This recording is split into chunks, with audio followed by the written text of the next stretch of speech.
नमस्कार। आज हम एक ऐसी कहानी पर नजर डालेंगे जो जुनून, नाकामी और फिर जबरदस्त कामयाबी के बारे में है। ये कहानी है एक ऐसे नौजवान की, एक ऐसे एंटरप्रेन्योर की जिसकी अच्छी नीयत ही उसे लगभग ले डूबती है। और यहीं पर कहानी का सबसे बड़ा सवाल खड़ा होता है, जो एक अच्छे विचार को बिजनेस की कड़वी सच्चाई से जोड़ता है। क्या सिर्फ अच्छी सोच या नेक इरादे ही कामयाबी की गारंटी हो सकते हैं? चलिए इसी सवाल का जवाब ढूंढते हैं। तो कहानी का हीरो है किशोर, एक पढ़ा लिखा नौजवान जिसके पास होटल मैनेजमेंट की डिग्री है। वो एक बढ़िया नौकरी छोड़ता है और अपने गांव वापस आ जाता है, अपना सपना पूरा करने के लिए, एक ढाबा खोलने का सपना।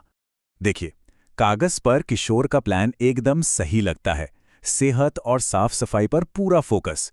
लेकिन वो एक बहुत जरूरी चीज भूल गया था, ये समझना कि उसके ग्राहक असल में चाहते क्या हैं। नतीजा, लोगों ने उसके खाने को सिरे से नकार दिया, कहा ये तो मरीजों वाला खाना है। और यहीं कहानी का सबसे बड़ा ट्विस्ट सामने आता है। एक तरफ है किशोर का साफ सुथरा ढाबा जहां क्वालिटी वाला खाना मिलता है, लेकिन वो खाली पड़ा है। और दूसरी तरफ है अंबर का गंदा ढाबा जहां लोग मक्खियों की तरह टूट पड़ रहे हैं। कमाल है ना? उसका कॉम्पिटिटर अंबर सिर्फ कामयाब ही नहीं है, बल्कि वो किशोर को धमका भी रहा है। मतलब वो सीधे सीधे एक छिपी हुई धमकी दे रहा है, ये जता रहा है कि भाई बिजनेस की दुनिया में तुम्हारे जैसे आदर्शों की कोई जगह नहीं है। जब किशोर पूरी तरह से टूट चुका था, अपने खाली ढाबे में अकेला और निराश बैठा था, तभी कुछ ऐसा हुआ, कुछ अलौकिक, जिसने पूरी कहानी का रुख ही मोड़ दिया। कहानी में एंट्री होती है राजू के आत्मा की। राजू वही शख्स था जिसके बिजनेस को सालों पहले इसी अंबर ने बर्बाद कर दिया था, और अब वो किशोर को रास्ता दिखाने के लिए आया था। और राजू की ये बात, सच कहूं तो यही इस पूरी कहानी का सार है। बिजनेस का सबसे बड़ा, सबसे बुनियादी सबक, अपने ग्राहकों को वो दीजिए जो वो चाहते हैं, ना कि वो जो आपको लगता है कि उनके लिए सही है। राजू ने किशोर को उसकी सबसे बड़ी गलती समझाई। भाई, तुम जिन लोगों को खाना खिला रहे हो वो किसान और मजदूर हैं। दिन भर की मेहनत के बाद उन्हें हल्का फुल्का खाना नहीं, बल्कि चटपटा, मसालेदार और पेट भरने वाला खाना चाहिए।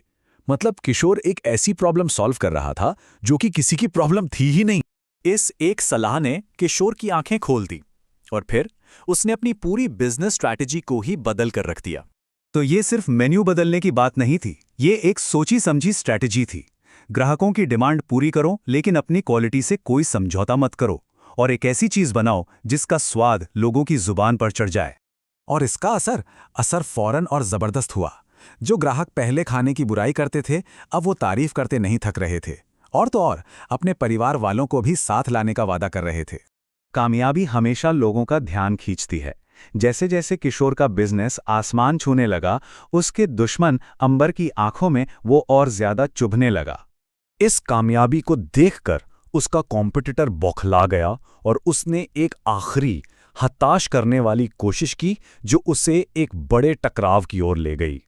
अब देखिए, इतिहास खुद को दोहराने की कोशिश कर रहा था, लेकिन इस बार किशोर अकेला नहीं था। उसके बिजनेस की हिफाजत के लिए एक अनदेखा पहरेदार जो मौजूद था। और फिर आता है क्लाइमैक्स। टेक्नोलॉजी और सच्चाई एक साथ मिलकर ये पक्का करते हैं कि इंसाफ हो, और वो भी तुरंत। किशोर ने स्मार्ट तरीके से सबूत इकट्ठा किया और सबके सामने सच ला दिया। और अंत में हर किसी को उसके कर्मों का फल मिला। जहां बेईमानी का धंधा बंद हो गया, वहीं ईमानदारी और क्वालिटी की जबरदस्त जीत हुई, और राजू की आत्मा को भी आखिरकार शांति मिल गई। तो आखिर में ये कहानी सिर्फ एक बिजनेस केस स्टडी नहीं है, ये एक बहुत बड़ी सीख देती है। ये बताती है कि कामयाबी के लिए अपने ग्राहक को समझना तो बहुत ज़रूरी है, लेकिन वो कामयाबी तभी लंबे समय तक टिकती है और मायने रखती है जब उसकी बुनियाद ईमानदारी पर रखी गई हो।